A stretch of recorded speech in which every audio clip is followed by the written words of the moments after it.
Phorusrhacos are some of the most popular non-Mesozoic predators, solidifying their place in the public psyche with their nickname of the Terror Birds.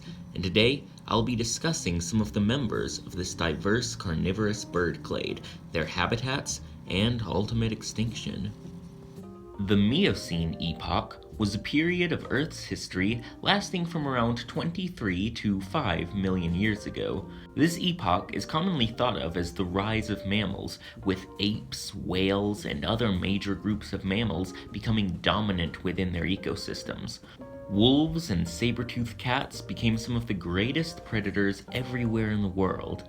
Well, almost everywhere. In the thick jungles of South America, however, reigned a different type of hunter. The Phorusrhacids apparently didn't get the memo that the age of dinosaurs was over. These gigantic, flightless birds stalked their territories, hunting down any animal unfortunate enough to catch their eye.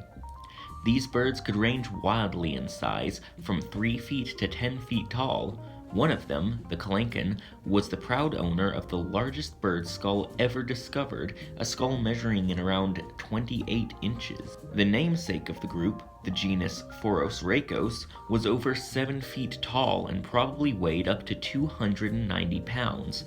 Phorusrhacos was the first discovered terror bird, uncovered in 1887 by paleontologist Florentino Ameghino. It was a pretty standard representation of its family, showcasing very strong legs and an overlarge beak-heavy head. This beak was sharp and hook-shaped, a perfect tool for shearing and tearing flesh off of its unfortunate victims. Its wings as well were weaponized, with large claws, a holdover from the animal's dinosaur days.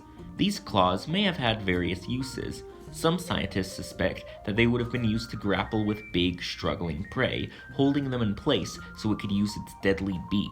Others have suggested that it was used instead for combat with its own species, males fighting over territory, females, or other reasons. Or it simply could have been a vestigial holdover from the Mesozoic. My personal expert theory is that these claws were used as can openers, leading to the theory that terror birds were voracious consumers of canned raviolis. Just a theory, of course.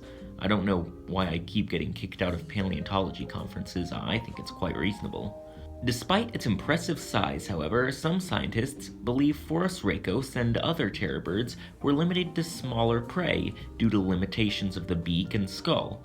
Phorusrhacos would have been able to swing its head up and down rather easily, but studies of the skull show that it would have been difficult and dangerous for the bird to swing its head side to side, a motion used by many modern animals to incapacitate their prey.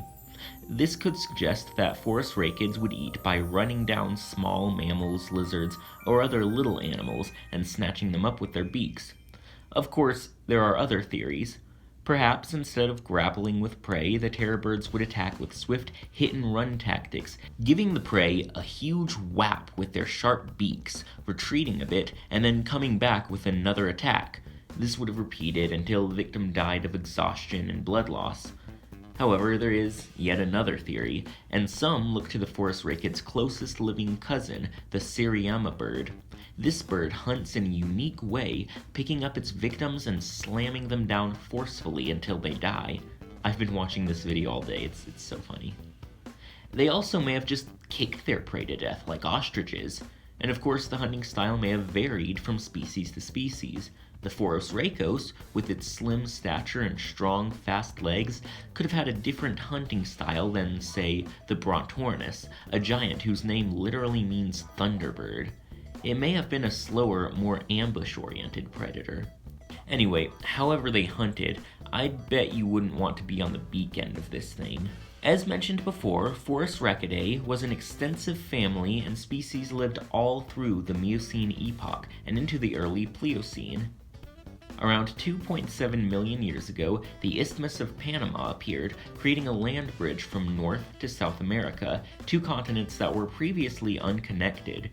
This land bridge created opportunities for animals to cross between the continents, and cross they did, in an event known as the Great American Interchange. Animals from up north, such as dogs, big cats, and bears, traveled down south, while South American animals, terror birds included, made their way up north, probably following their prey, which was also migrating. One notable example of this was the genus Titanus, a bird whose fossils are found in Florida and southern North America. Soon after this exchange, however, the gigantic terror birds disappeared.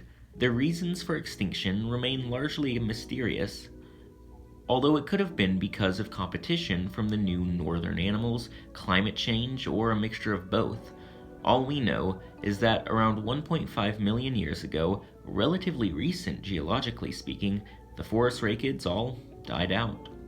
Well, that's it for this video. If you liked it, you may like some of my other stuff as well, so check that out, and leave a like if you think I've earned it. Until next time though, my name's Luke, and thanks for watching.